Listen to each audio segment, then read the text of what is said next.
Olá pessoal, aqui é a professora Dariane Gomes e agora nós vamos falar sobre a febre maculosa. Pessoal, a febre maculosa é uma doença transmitida por picada do carrapato que nos últimos anos, nos últimos 15 anos, a incidência de casos no Brasil vem reduzindo. Porém, a gente ainda tem uma taxa de mortalidade muito grande. Por que a gente tem essa taxa de mortalidade muito grande? Porque existe uma dificuldade em realizar o diagnóstico da febre maculosa, porque os sintomas iniciais eles são muito inespecíficos e eles confundem com outras doenças que são endêmicas no país. Então, a gente ainda tem aí uma taxa de mortalidade de 20 a 30%. E quando comparado a outros países, essa taxa está bastante elevada. Nós podemos encontrá-la com outros nomes. Então, além de febre maculosa, ela também é chamada de tifo transmitido pelo carrapato. Particularmente não gosto muito desse nome porque tifo me lembra salmonela, né? Tifo é um dos nomes que a gente utiliza para salmonela, mas tudo bem, é um sinônimo que a gente encontra. Além disso, febre petequial, que faz bastante sentido porque ela é uma doença que provoca a formação de petequias. Ou ainda, em alguns lugares, ela já está sendo chamada de febre maculosa brasileira. A nossa febre maculosa, essa que tem ocorrência no Brasil, porque a gente já tem outros carrapatos que estão envolvidos na transmissão da febre maculosa aqui no Brasil. Quem é então o agente causador da febre maculosa? O agente causador da febre maculosa é Rickettsia rickettsii. E ela é uma bactéria, né, intracelular obrigatória. A gente encontra ela no citoplasma das células. Então, a gente pode observar riquétsias aqui. Tanto nos mamíferos, que apresentam a febre maculosa, quanto no carrapato transmissor, né, que é um vetor invertebrado, que nesse caso é o amblioma, em particular o amblioma cagenense. Pessoal, quero fazer um asterisco aqui. 5 estrelas fosforescentes do lado. O agente etiológico é Rickettsia rickettsii. Observo que muitas vezes o pessoal confunde e fala que o agente causador da febre maculosa é o carrapato. O carrapato é o vetor. O agente causador é a Rickettsia rickettsii, certo?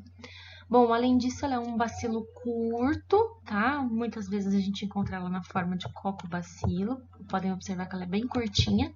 E ela é bem pequena, ela tem aí de 0,3 a 1 micrômetro. Pessoal, a distribuição dessa doença, ela acontece aí ao longo dos países da América. E no Brasil, em especial, a gente tem ocorrência na região sudeste, com maior intensidade, e alguns outros casos esporádicos na região sul. Por que os nossos casos acontecem nessas regiões? Porque é exatamente nessas regiões que a gente tem a presença do vetor, que é o amblioma cagenense, o principal carrapato aí transmissor da febre maculosa. Agora há pouquinho eu falei para vocês que nós temos a febre maculosa brasileira. Na verdade, é a mesma febre maculosa, é um sinônimo que vem sendo utilizado pelo Ministério da Saúde, porque aqui no Brasil nós temos dois vetores a mais, né? Nós temos aí o amblioma aureolatum e o amblioma dubitatum, que também se mostraram capazes de transmitir a Rickettsia rickettsii. Então, é por isso que a gente fala de febre maculosa brasileira. Então, nós temos, pessoal, duas importantes faixas etárias na qual a gente tem maior incidência da febre maculosa. A primeira delas é em crianças, principalmente aí de 5 a 9 anos, e a segunda em adultos de 40 a 64 anos. Bom, os estudos também mostram que a incidência é maior em homens do que em mulheres. A gente vai discutir isso um pouco mais, porém, eu posso afirmar para vocês que essa incidência maior em homens está ligada à exposição dos homens a regiões aí onde a gente tem amblioma cagenense, muito maior do que mulheres, né? Então, assim, os homens estão mais associados com os hábitos de ir pescar, por exemplo, então eles ficam expostos em ambiente que tem mais carrapato, tá? Então, essa maior incidência masculina não tem relação com fisiologia, tem relação com comportamento e exposição ao vetor, tudo bem? Além disso, essa é uma doença que ela apresenta sazonalidade. Por quê?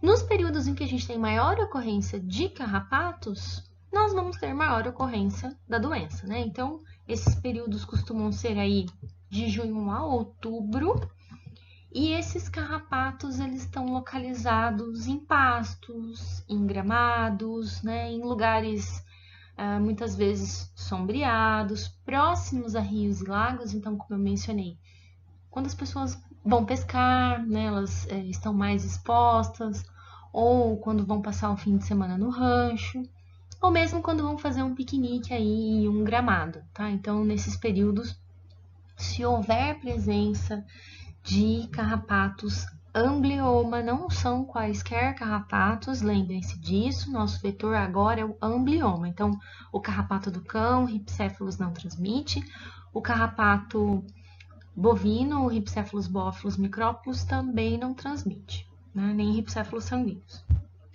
Um outro detalhe é que o carrapato, ele não necessariamente precisa ter picado um indivíduo infectado para adquirir a doença, porque existe um evento aqui que é a transmissão transovariana e transestadial. Então, uma fêmea de carrapato que esteja infectada, ela pode transmitir para a prole dela.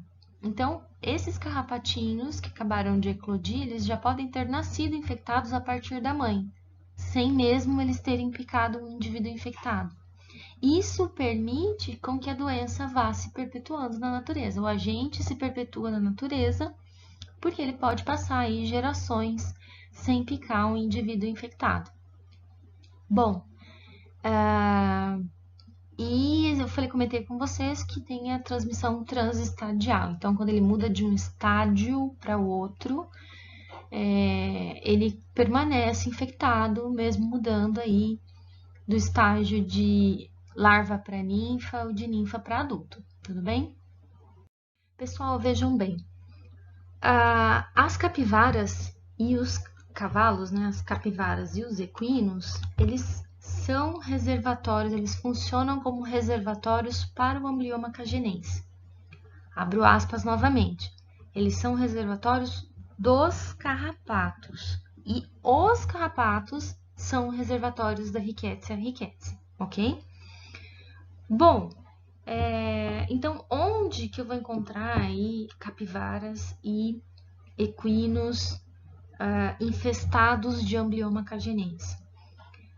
Animais que ficam aí, né, em pastos que estejam contaminados com esses, infestados com esses carrapatos, ou eventualmente eles ficam próximos de matas, então são ambientes aí bastante propícios, né, nos quais a gente encontra um grande número de carrapatos, e esses animais funcionam como reservatórios para esse vetor.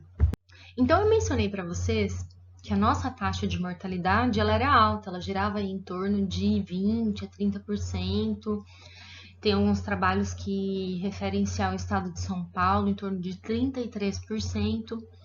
Mas vejam bem, a taxa de mortalidade ela está relacionada com o diagnóstico precoce. Então, quanto mais rápido for realizado o diagnóstico e instalada a terapia, mais eficiente vai ser essa terapia e menor serão as chances de óbito, consequentemente. Só que a gente tem um problema. O problema é que os sintomas da febre maculosa são muito parecidos com outras doenças, então eles são inespecíficos. Por exemplo, eles são muito parecidos com dengue. Então,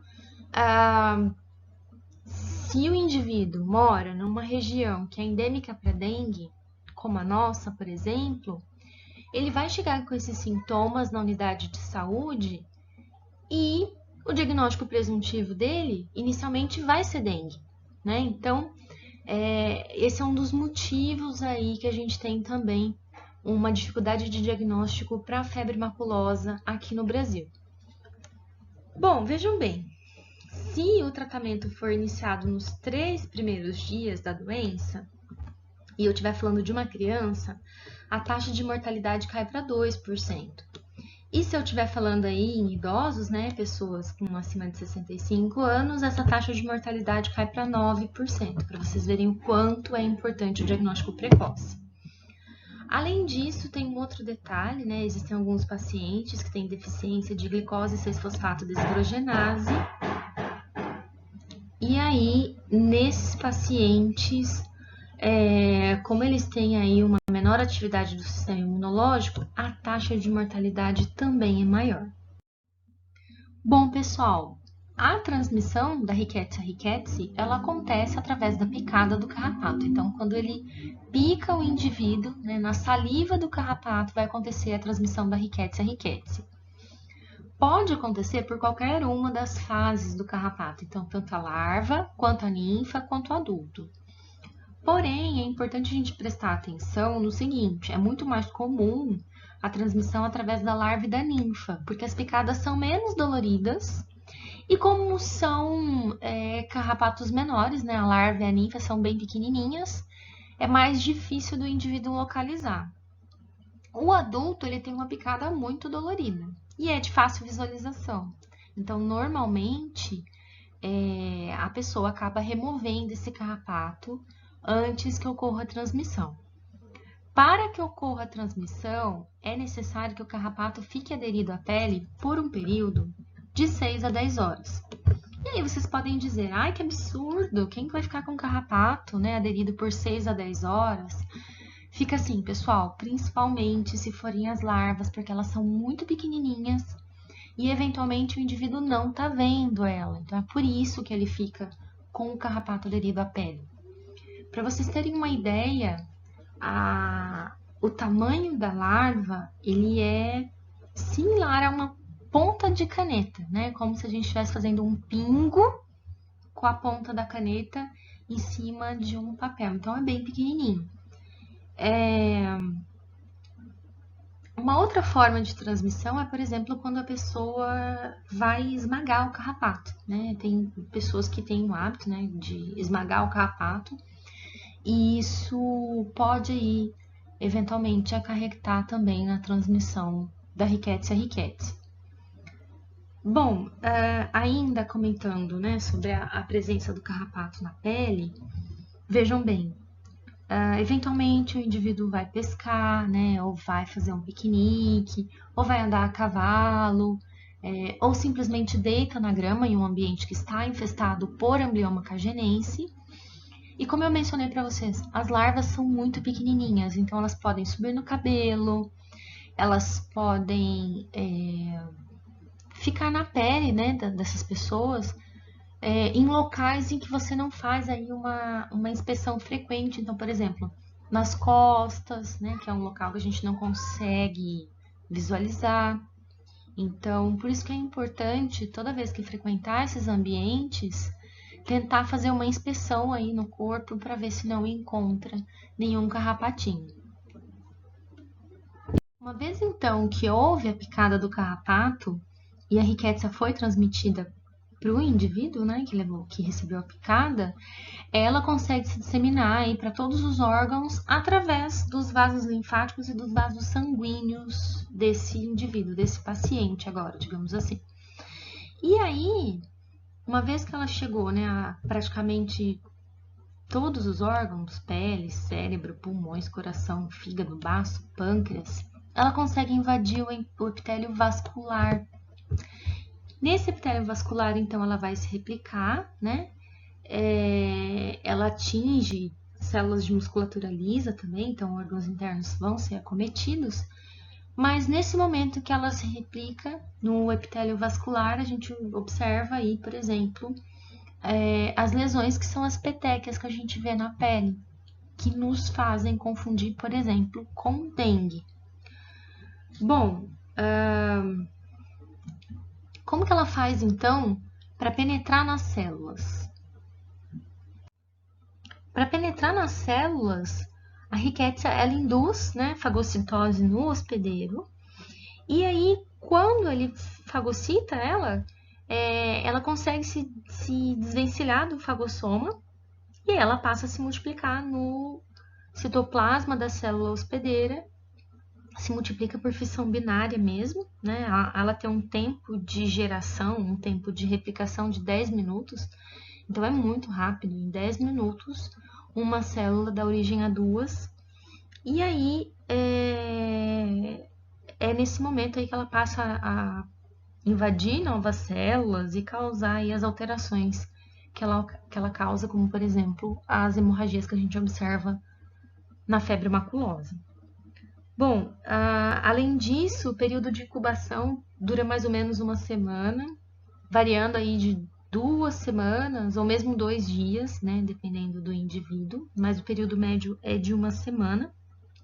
E a gravidade dos sintomas e do período de incubação também, e o tempo de incubação, está relacionado com a quantidade de agentes que foram inoculados nesse hospedeiro. Então, assim, se você recebeu muitas picadas de carrapato e estavam todos infectados, vamos considerar assim, consequentemente recebeu um inóculo maior, então a gravidade dos sintomas e a rapidez com que eles vão aparecer vai ser maior.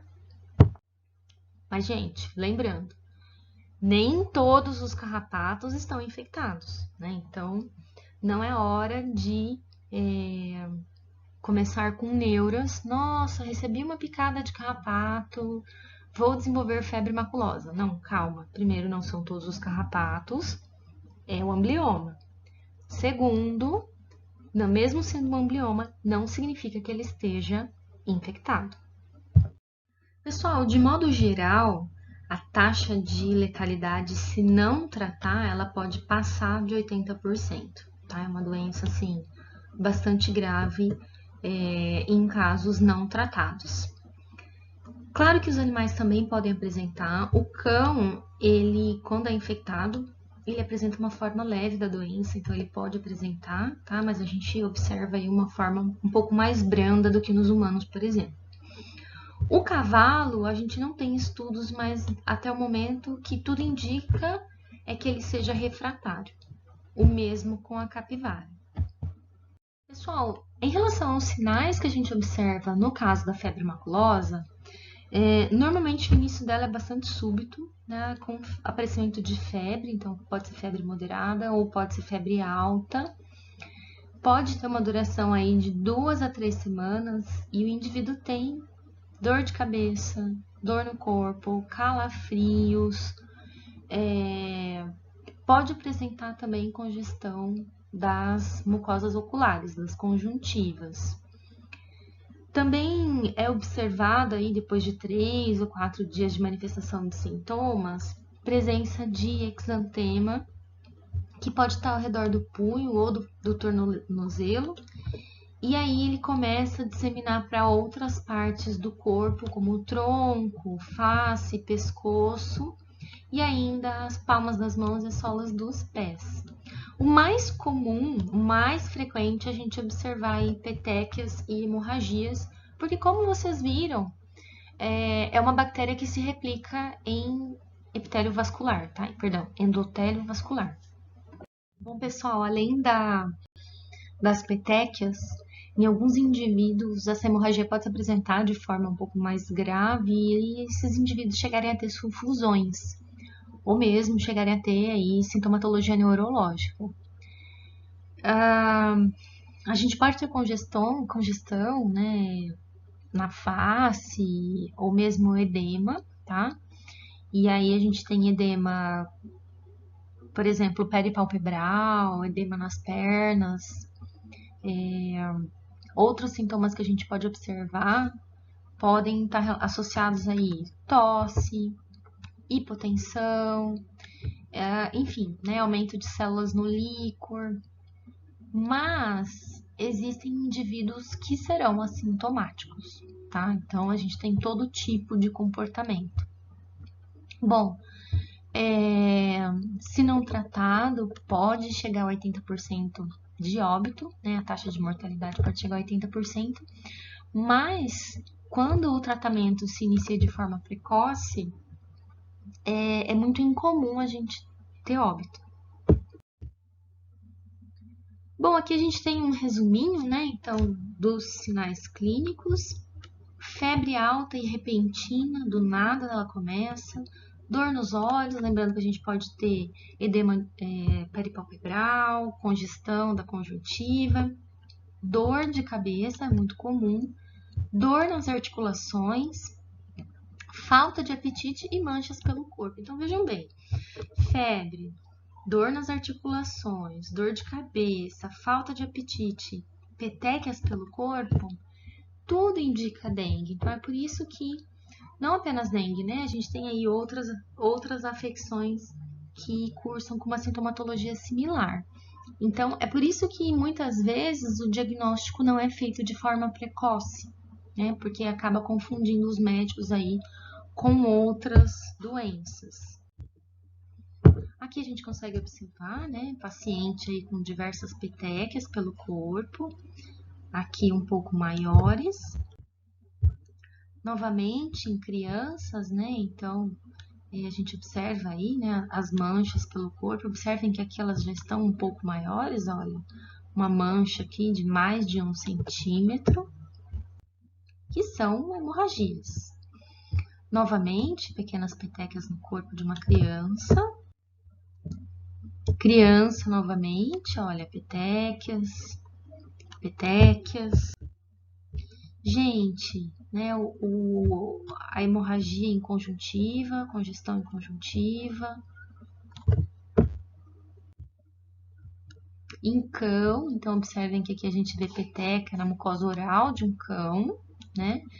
E aqui a gente consegue ver, né, também dois pontos de hemorragia cutânea em cão. De novo, né? Então, olha só, petequias na mucosa oral, por isso que é importante que seja realizado aí um diagnóstico com bastante cuidado, né? E aqui algumas sulfusões, né? Algumas sulfusões na pele de cão também. Em relação ao diagnóstico, a gente precisa levar em consideração o histórico do paciente, né? Então, são pacientes que tiveram contato com amblioma ou frequentaram recentemente regiões onde pode acontecer uma infestação de carrapato, então uma propriedade rural, um parque onde existe um gramado, uma represa onde eu tenho capivaras próximo a ela. Então, esse histórico precisa ser investigado. Bom, claro que a sintomatologia, né, vai nos ajudar aí. Em relação aos cães, essas petequias podem estar presentes em outras doenças, como, por exemplo, no caso da erliquiose, né? Então, também existe aí uma possibilidade de diagnóstico um pouco mais tardio, embora a doença não seja tão grave no cão quanto no homem.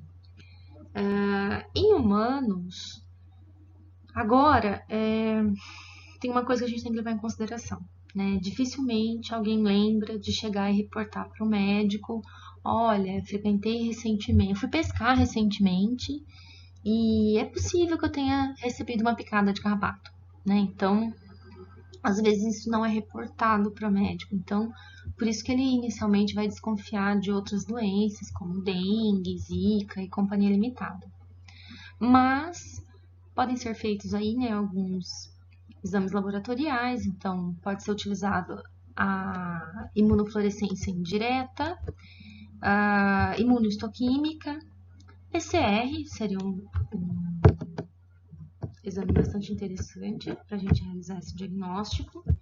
O que os outros exames vão mostrar? Bom, no hemograma a gente consegue observar anemia e trombocitopenia.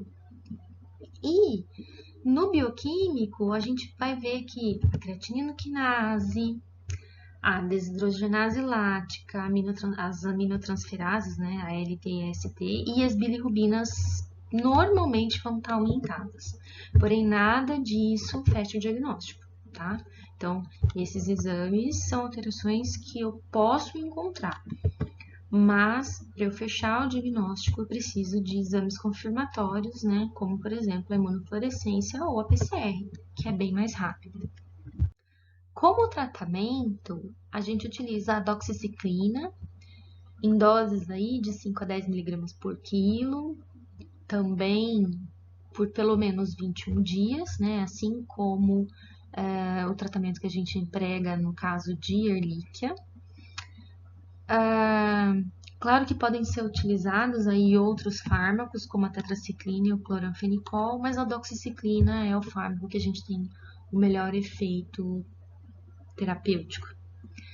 Bom, então no caso do cão, a gente fica resguardado nesse caso, porque mesmo que o veterinário tenha feito um diagnóstico errôneo, né, tenha sido induzido a pensar em erliquiose, o tratamento é o mesmo. Então, faria efeito também sobre a Rickettsia rickettsii. Então, a gente também tem é o mesmo tratamento, né, da Ehrlichia e da febre maculosa. Não existem vacinas para febre maculosa, então o que nós temos que fazer é evitar o carrapato. Evitar ser picado pelo carrapato, tá? Não somente nós, mas os nossos animais também, os cães também, principalmente. Bom, além disso, a febre maculosa é uma doença de notificação compulsória, então ela precisa aí, ser notificada para o Centro de Vigilância Epidemiológica do local onde você faz o atendimento. Bom, o que a gente pode fazer então para prevenir os carrapatos, né? Como eu disse, a doença não tem vacina, então a gente precisa evitar a picada do carrapato. Então, se você vai passear num gramado, evita deitar nesse gramado, né? Se você desconfiar que tem algum carrapato ali. Sempre fazer uma investigação no corpo depois que você frequenta esses locais onde possivelmente possa haver, né? Onde possivelmente tenham carrapatos. E aí faz essa inspeção e remova o mais rapidamente os carrapatos que você encontrar. Toda vez que vai numa região de pasto, né, ou uma região que possa ter carrapatos, usar equipamentos de proteção individual. Então, de preferência, calça comprida, botas e mangas compridas, preferencialmente, porque evita aí que esse carrapato tenha contato direto com a sua pele. E claro, né, se a gente está falando que os animais também têm, então o controle do carrapato no animal. Utilização aí de coleiras que sejam carrapaticidas, inspeção periódica nesses animais, né? Então, ou mesmo evitar, né, que esses animais frequentem pastos, frequentem regiões onde eles possam ser acometidos pelo carrapato. Então, algumas dessas medidas eu já mencionei, né? Evitar sentar ou deitar nos gramados, né? Examinar o corpo com frequência e remover se tiver algum carrapato. Usar equipamentos de proteção individual. E agora, pessoal, é extremamente importante tentar manter aí os pastos, os terrenos vazios, limpos, né? De forma a evitar a proliferação desses carrapatos. O uso de carrapaticidas no cão vai proteger o cão, ótimo. No cavalo também é importante, porque lembrem-se que os cavalos são reservatórios para o amblioma cagelense, então é bastante importante que a gente evite aí que esses cavalos se infestem também. E um outro detalhe que é bastante interessante é, se você for visitar uma propriedade rural, for pescar, volte com as portas dos veículos, mantenha as portas dos veículos fechados enquanto você está nessas áreas, para ter certeza de que não está entrando um carrapato no veículo e você trazendo esse carrapato para sua residência, por exemplo.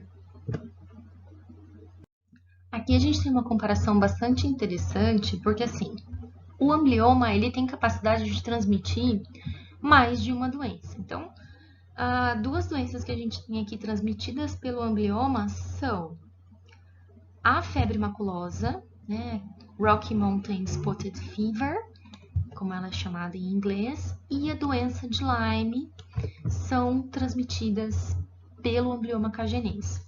Só que a sintomatologia que a gente observa nas duas é distinta.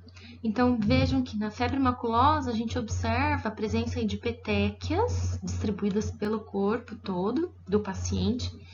E a doença de Lyme, que nós vamos falar sobre ela numa próxima oportunidade, ela tem essa mancha característica aqui, que é uma mancha anelar que aumenta de tamanho ao redor do local onde foi a picada. Então, só para a gente lançar aí essa questão no ar, vocês ficarem pensando a respeito disso. Até a nossa próxima aula.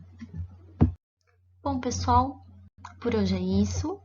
Quaisquer dúvida, não hesitem em me procurar e até a próxima.